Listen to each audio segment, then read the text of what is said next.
شروع کرتا ہوں یشوع مسیح کے نام سے جو بڑا مہربان اور نہایت رحم کرنے والا ہے، جس کے آگے ہر ایک گھٹنا جھکے گا، خواہ آسمانیوں کا ہو خواہ زمینیوں کا، خواہ ان کا جو زمین کے نیچے ہیں۔ MCM یونیورسٹی کے تمام اسٹوڈنٹ اور تمام مبارک منسٹری کے ساتھ مل کے خدمت کرنے والے ساتھیوں کی خدمت میں شالوم، سلام، جے مسیح کی۔ آج ہم جس بات پر غور کریں گے، ہمارا جو مخصوص اور خاص ٹاپک ہے وہ ہے اعداد کا اثر خدا اور انسان کے لیے اہم کیوں۔ بائبل اعداد سے بھری پڑی ہے، اعداد سے شروع ہوتی ہے اور اعداد پر ہی اختتام کو پہنچتی ہے۔ آئیے اس پر غور کرتے ہیں۔ جبکہ 6 دن میں دنیا بنائی گئی، خدا وقت کا مالک ہے، اس لیے وہ وقت پر حاکم ہے، کچھ بھی وقت سے پہلے یا بعد میں نہیں کرتا، جس کا ذکر یسوع نے بارہا کیا کہ ابھی میرا وقت نہیں آیا، ابھی وقت پورا ہو چکا ہے۔ ایسی کئی مثالیں ملتی ہیں۔ آگے بڑھتے ہیں تو بائبل مقدس اعداد یعنی کہ نمبرز سے بھری پڑی ہے، جس کی تصویر 1 سے لے کے تو ہمیں 1 2 3 9 10 تک، آگے پھر 20 30 40 50 70 اور 90 اور 100 تک، پھر 120 تک اور پھر آگے 1000، یہ ساری جو ہے یہ تعداد ملتی ہے۔ MCM یونیورسٹی کا ایک خاص مضمون ہے اور اس کا ایک خاص ٹائم ہے، سیمیسٹر ہے، جس میں ہم صرف اعداد کے بارے میں سکھاتے ہیں، بتاتے ہیں۔ آئیے ہم دیکھتے ہیں کہ نمبر 1 جو ہے یہ ہم کچھ اس طرح سے دیکھتے ہیں، اس طرح اس کو فوکس کرتے ہیں کہ موت کا ایک دن مقرر ہے، اور پھر دوسرا ہے کہ انسان کا 1000 سال خدا کی نظر میں ایک دن کے برابر ہے، اور خدا کا 1000 سال انسان کی نظر میں وہ تو ان گنت ہے، لیکن خدا کا 1000 سال جو ہے وہ ایک دن کے برابر ہے۔ جیسے کہ بارہا ہم سمجھتے ہیں کہ جی ابراہیم، جب ہم آدم کے بارے میں دیکھتے ہیں تو کہا گیا جس دن تو نے یہ پھل کھایا تو مرا، تو جب ابھی اس کا ایک دن بھی اس کی زندگی کا پورا نہیں ہوا، وہ 1000 سال سے پہلے ہی ختم ہو گیا۔ یعنی کہ ایک دن بھی، جب اس نے اسی دن میں کھانا کھایا، اسی دن میں حکم توڑا، اسی دن میں ہی منع کیا ہوا کھانا کھایا اور وہ فروٹ کھایا، وہ جو انتظار تھا وہ توڑ دیا، وہ صبر کو ختم کر دیا، جو کچھ بھی جو تشبیہاتی طور پہ ہم بہت کچھ کہہ سکتے ہیں، تو وہ اسی دن مر گیا۔ نمبر 2 ہے کہ یسوع نے دوسرے دن یوحنا کو وزٹ کیا، پھر دوسرے دن گلیل کو وزٹ کیا۔ یہ یوحنا پہلے باب کی 29ویں آیت اور 35ویں آیت اور 43ویں آیت میں اس کا ذکر ہے۔ پھر تیسرے دن شادی میں شمولیت کی اور گلیل میں، اور ان کی خوشی بڑھائی اور مایوسی ختم کر دی، اور ان کی میں ختم ہو چکی تھی، ان کے انجوائمنٹ ختم ہو گئی، تو یہ ان کو موقع مل گیا کہ وہ پھر سے خوش ہو سکیں اپنے رسم و رواج، اپنے دستور کے مطابق۔ اور پھر یہ ہے کہ یسوع مسیح خود بھی تیسرے دن زندہ ہوئے، شاگرد نا امید تھے، لوگ پریشان تھے جو ماننے والے تھے، اور یسوع مسیح تیسرے دن زندہ ہوئے۔ پھر تیسرا عدد جو ہے یہ روح القدس کا ہے کہ جب شاگرد بند کمروں میں بیٹھے تھے، مایوس تھے، تو روح القدس نے ان کی خوشی کو بڑھا دیا، کیونکہ جو نشے کا، شراب و مے اور ہیروئن یا کوکین یا اور بھی جو نشے ہیں، ان کے ساتھ ان کا نہیں ہے، بلکہ روح القدس کی بات ہے کہ جب روح القدس آتا ہے تو وہ بھی لوگوں نے ان کو نشہ سمجھا، کیونکہ روح القدس جو ہے جب کسی کی زندگی میں آ جاتا ہے تو اس کو بھی ایک نشہ آ جاتا ہے، وہ بھی ایک نشے کی کیفیت میں ہو جاتا ہے۔ جیسے شاگردوں کو بھی لوگوں نے کہا کہ یہ نشے میں ہے، اور جب حنا پر روح کا نزول ہوا تو ایلی کہن نے بھی کہا کہ یہ نشے میں ہے. تو روح القدس کا بغیر کچھ چیز پیے ہوئے روح القدس کا جب نشہ آ جاتا ہے تو وہ ایسے ہی لگتا ہے جیسے اس نے کچھ ڈرنک کیا. پھر آ گیا نمبر 4. تو چوتھے کا عدد جو ہے یہ مایوسی اور نا امیدی کا عدد ہے. جیسے کہ لازر مر گیا، 4 دن ہو گئے تو بس وہ نا امید ہو چکے تھے. اور یہودیوں میں یہ ایک روایت بھی پائی جاتی تھی کہ 4 دن کے تک جب کوئی شخص مر گیا اور مرنے کے بعد اس کا تیسرا جب ہوتا تھا تو وہ اس کا جو غم کا ٹاٹ تھا وہ اتار دیتے تھے. اور پھر کہتے تھے 3 دن تک روح جو ہے وہ بدن پر رہتا ہے. جب چوتھا دن ہو گیا تو روح ختم ہو گیا، امید ختم ہوگی. تو یسوع نے ان کا ماتمی جو روایت تھی وہ توڑ دی کہ خدا سب کچھ کر سکتا ہے. 40 دن اور یہ جو 4 دن ہے، یہ 4 دن تک وہ نا امیدی میں ہو جاتے تھے اور 40 دن رونا اور بس روایتی طور پر بیٹھنا اور غم کے دن مقرر کیے ہوتے تھے جیسے موسیٰ کے لیے بھی ہوئے. پھر ہم آگے بڑھتے ہیں تو نمبر 5 ہے 5 روٹیاں اور 2 مچھلیاں. وہ ایک انسان کی خوراک ہے جسے وہ پورے دن میں استعمال کرتا ہے. تو یسوع نے وہی 1 دن کے کھانے کو اس طرح سے بانٹ دیا، اس طرح سے برکت دے دی کہ وہ 5000 لوگوں نے کھایا. جس کا مطلب ہے کہ جب ہم اس کے ساتھ مل جاتے ہیں، یسوع کے ہاتھ میں آ جاتے ہیں، تو پھر ہماری زندگی ملٹی پلائی ہو جاتی ہے. ہماری حدود بڑھ جاتی ہیں، دن بڑھ جاتے ہیں اور غم کم ہو جاتے ہیں. لیکن یہ ایسے غم نہیں کہ ہم یسوع کے ہو جائیں تو ہم پر مشکلیں نہیں آتی، مشکلات نہیں آتی، پریشانیاں نہیں آتی. پریشانیاں، مشکلات اور طوفان، دکھ، آندیاں، جھکڑ سب کچھ ہوتا ہے، لیکن اس طرح سے غم نہیں ہوتا جس طرح سے لوگ غم کرتے ہیں کہ اب مر جائیں گے، ڈوب جائیں گے. جب شاگردوں پر طوفان آیا تو یسوع ساتھ تھا تو وہ طوفان ٹل گیا اور وہ بچ گیا. پھر ہے نمبر 6، انسان کی جو تخلیق ہے وہ 6 دن ہوئی. اور جو 6 کی طاقت عبرانی کا جو حرف ہے 6، اس کو کہا جاتا ہے واو. تو اس کی جو پہچان ہے وہ ہے دکھ کی، کیل کی. یہ کیل کی شکل ہے.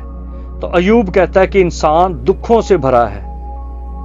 ابراہیم نے 6 بار فرشتوں سے بات کی کہ سدوم عمورہ بچ جائے.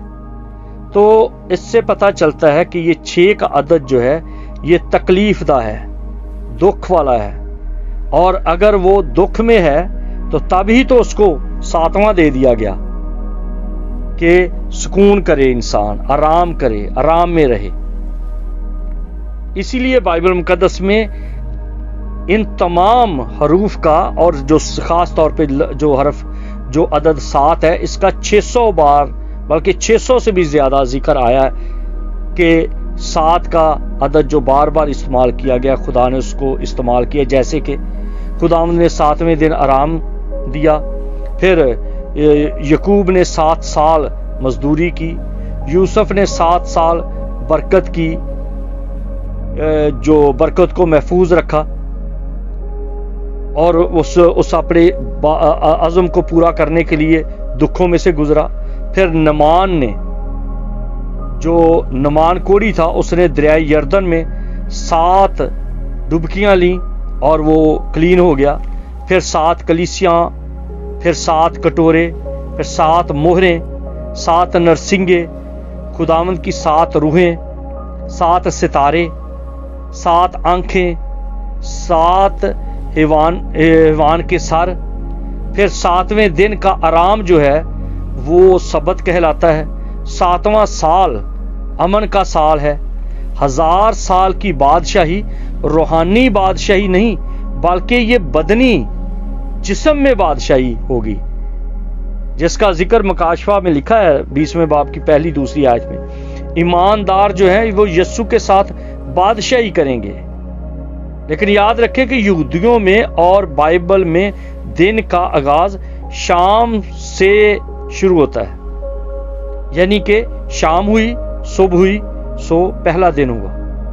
اب غور طلب بات یہ ہے، دھیان سے سنیے، کہ جو شام اور صبح ہوئی، یہ جس گھڑی کو ہم نے اپنے بازو پر باندھا ہے، اس کا ٹائم اور اس کی سوئی کچھ فرق طریقے سے چلتی ہے، اس کی رفتار فرق ہے.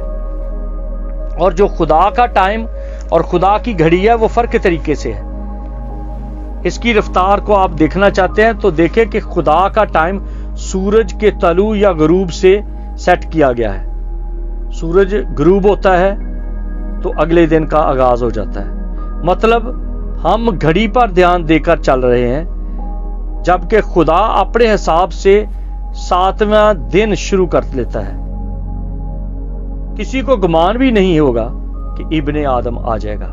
یعنی کہ 7000 سال انسان کو بنے ہوئے ہو چکے ہیں، جبکہ اس کائنات کا جو ٹائم ہے، یہ ٹائم اس وقت شروع ہوتا ہے انسان کا، جیسے جسے ہم 7 دن کہتے ہیں. یہ 7 پیریڈ ہیں، یوم ہے. یہ یوم عبرانی میں بھی ہے اور یہ یوم فارسی میں بھی ہے. جو عبرانی کا یوم ہے اس کو پیریڈ کہا جاتا ہے، لیکن جو فارسی کا یوم ہے اس کو دن کہا جاتا ہے. جیسے آج کا حساب ابھی دن کا تیسرا پہر پورا ہوتا ہے کہ شام ہو جاتی ہے. یہودیوں کے حساب سے ہمارا تیسرا پہر ہوتا ہے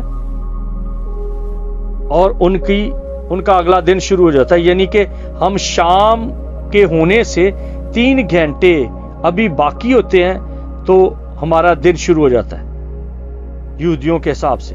لیکن خدا کے ٹائم کے حساب سے اگلا دن جو ہے وہ سورج غروب ہوتے ہی شروع ہو جاتا ہے. اسی طرح لوگ سوچتے ہیں کہ ابھی کافی ٹائم ہے، ابھی تو شام نہیں ہوئی، لیکن شام ہو چکی ہوتی ہے. دوستو، اگلی اس بات پر اور غور کی ضرورت ہے اور سوچنے کی ضرورت ہے کہ اسی طرح سے دنیا بنی ہوئی کو 4,500 کروڑ سال ہو چکے ہیں، لیکن جب انسان کا آغاز ہوا اس وقت سے اب تک 6,000 سال ہوئے ہیں. تب سے آج تک اگر ہم خدا کا کیلنڈر دیکھیں اور اس پر چلتے رہیں جو کہ یہودی کیلنڈر ہے، تو پیدائش کی کتاب اس کا پہلا باب پہلی آیت سے اور پہلا باب اس کی دوسری آیت میں بہت بڑا فرق ہے، بڑا فاصلہ ہے، ہزاروں سال کا فاصلہ ہے. لیکن جب سے ٹائم شروع ہوا ہے تو یعنی کہ خدا اور انسان کا کیلنڈر، پہلے تھا صرف خدا کا کیلنڈر، پھر ہے انسان اور خدا کا کیلنڈر. یہ ایک طرح سے چل رہا ہے، صرف رومی کیلنڈر جو ہے اس میں فرق ہے جو کہ 8 پہر کا ہے، جبکہ خدا اور یہودی کیلنڈر جو ہے یہ 4 پہر کا ہے. غور سے دیکھیں ذرا کہ جو رومیوں نے کیلنڈر سیٹ کیا اس کے 8 پہر ہیں اور جو یہودیوں کا کیلنڈر ہے اس کے 4 پہر ہیں. دنیا بنی ہوئی کو اب تک 5,782 سال ہو چکے ہیں. جب سے ہم انسان ہیں، پہلا ٹائم خدا کا اپنا منصوبہ، اپنا پلان، اپنی ترتیب، اپنا حساب جو ہمارے خیال اور ہماری سوچ سے باہر ہے. اور ہم انسانوں کا جو ریپچر کی بات ہے، اٹھائے جانے کا، وہ ٹائم جو ہے وہ خدا کا دن ٹھہرایا ہوا ہے، خدا کا ہفتہ ہے، خدا کا مہینہ ہے، خدا کا سال ہے. غلط فہمی میں نہ رہیں، غفلت میں نہ رہیں، جاگ جائیں. اگر آپ اپنے دنوں کا حساب لگاتے رہیں گے تو جیسے آپ ٹائم دیکھو، بلی کا ٹائم فرق ہے، کتے کا ٹائم دن کا فرق ہے. جیسے کہ ہمارا 1 سال ہے تو کتے کے 7 سال ہوتے ہیں. مکھی کا ٹائم فرق ہے. میں آپ کو جانوروں اور انسانوں کے ٹائموں کا نہیں بتانا چاہتا. میرا مقصد صرف ہے کہ اسی طرح سے خدا کا ٹائم اور ہے اور ہمارا ٹائم اور ہے. اس لیے اپنے ٹائم پر غور کریں، کیونکہ جب بھی خدا نے کچھ کیا ہے تو وہ اپنے لوگوں کے ذریعہ سے اعلان کرتا ہے. آدم سے آج تک خدا نے جو کچھ بھی ظاہر کیا ہے، پہلے اس نے اپنے خادموں کو، نبیوں کو، رسولوں کو، پیغمبروں کو بتایا تاکہ لوگ جاگ جائیں. نوح نے 120 سال منادی کی. خدا کسی کی ہلاکت نہیں چاہتا. خدا کسی کو ایک دم سے ختم نہیں کرنا چاہتا. نوح نے منادی کی، لوگوں کو بتایا، پھر تباہی ہوئی. اور ہوشیہ کی کتاب میں لکھا ہے کہ خدا اس وقت تک کچھ نہیں کرتا جب تک کہ وہ اپنے خدمت گزار لوگوں پر ظاہر نہ کر دے. آپ مثال اس کی دیکھ سکتے ہیں. ابراہیم کے ساتھ خدا نے پہلے ظاہر کیا کہ میں سدوم اور عمورہ کو ختم کرنے والا ہوں. اب بھی خدا اپنے لوگوں پر بار بار ظاہر کر رہا ہے، کیونکہ اس کا سفید تخت ہے، الزام سے پاک ہے. کوئی بھی اس پر بات نہیں کر سکتا کہ مجھے نہیں بتایا گیا. اس لیے ان کو سیریس لیں. جو ٹائم کی بات ہے، جو اعداد کی بات ہے، اس کو اگر آپ سوچنا شروع کر دیں گے تو آپ دیکھیں کہ اب وقت تقریباً ختم ہو چکا ہے. کسی دن بھی ریپچر ہو جائے گا، کسی دن بھی یہ دنیا ختم ہو جائے گی. آپ سال ہر سال سے جو اب 50 یا 60 سال کے لوگ ہیں ان پر ذرا دھیان دیں کہ وہ ان کے وقت میں کچھ بھی نہیں تھا. نہ اس طرح کی سڑکیں، نہ اس طرح کے روڈ، نہ اس طرح کی گاڑیاں، نہ اس طرح کی ٹرینیں، نہ اس طرح کا سسٹم، نہ اس طرح کی دکانیں، نہ بازار، نہ سب سادہ سادہ تھا سب کچھ. لیکن اب پچھلے جب سے یہ 2000 شروع ہوا ہے، 2000 سے آگے بڑھتے جائیں تو اب کیا ہے؟ 22 ہے. ہر سال ایک نئی ترقی، نئی چیز سامنے آتی ہے. ابھی کیا ہے؟ ابھی کار جو ہے وہ بغیر ڈرائیور کے چل پڑی ہے. ڈرائیور کی ضرورت نہیں، بس اس میں ڈیسٹینیشن ڈال دو اور کار آپ کو خود لے جائے گی. پھر اب ڈرون کار آ گئی ہے. جہاں رش ہے، مشکل ہے لوگوں کو پہنچنے کی، وہ اپنی کار میں بیٹھتے ہیں، وہ جہاز کی طرح نکلتی ہے لیکن اس کا سسٹم سارا ڈرون کی طرح ہے. سڑکیں، برف پڑتی ہے تو سڑکیں جم جاتی ہیں، سلپری ہو جاتی ہے، لیکن انہوں نے اس طرح کی سڑکیں بنا دی ہیں کہ جیسی مرضی برف پڑے وہ سڑک جو ہے جمتی نہیں ہے، سلپری نہیں ہوتی. ہر دن کچھ نیا ہو رہا ہے، ہر دن کچھ نیا ہو رہا ہے. ہم کس طرف جا رہے ہیں؟ اعداد کو دیکھیں. 9 روح القدس کا پھل ہیں، 10 سزا کی حد ہے، 12 قبیلے ہیں، اور پہلے 12 شاگرد تھے یسوع کے. بعد میں وہ جیسے یہودا گیا تو اس کے ساتھی 2 اور آ گئے. پالوس بھی آ گیا، اس میں برناباس بھی آ گیا. 13 ہو گئے. 14 یہ ساری کی ساری نسل کی ہے. ابراہیم سے داؤد تک 14 پشتیں ہوئی. یہ نسل کی بات ہے، پشت در پشت 14 کا چلتا ہے. اگر میں اس کو چھیڑتا جاؤں تو ہمیں اور ٹائم چاہیے. اگر آپ چاہتے ہیں کہ اس میں اور ترقی کریں، سیکھنا چاہتے ہیں تو ہمارے دل، ہمارے ہاتھ، ہمارے لیے ہماری طرف سے ہر طرح سے آپ کو دعوت مسیح ہے. آپ آئیں اور MCM یونیورسٹی سے خداوند کے کلام سے استفادہ حاصل کریں، برکت پائیں. اپنا خیال رکھیں، دوسروں کا بھی خیال رکھیں، اور خداوند کے کلام کو جتنا زیادہ ہو سکتا ہے اپنے دل میں بسائیں. یہی آپ کے لیے چراغ ہے جو اندھیرے میں آپ کو راستہ دکھاتا ہے. یہی وہ کلام ہے جو ڈھال ہے، یہی تلوار ہے، یہی شیلٹر ہے جو آپ کو بچاتا ہے، اور یہی آپ کا سکون ہے، یہی ایک اطمینان کی جگہ ہے. اس لیے زیادہ سے زیادہ کلام کا ذخیرہ کریں، اور اپنے جو پادری صاحبان آتے ہیں ان سے سوال کیا کریں تاکہ آپ کو برکت ملے، آپ سیکھیں اور جو ڈھونگچی ہیں ان کی حوصلہ شکنی کرے۔ جے مسیح۔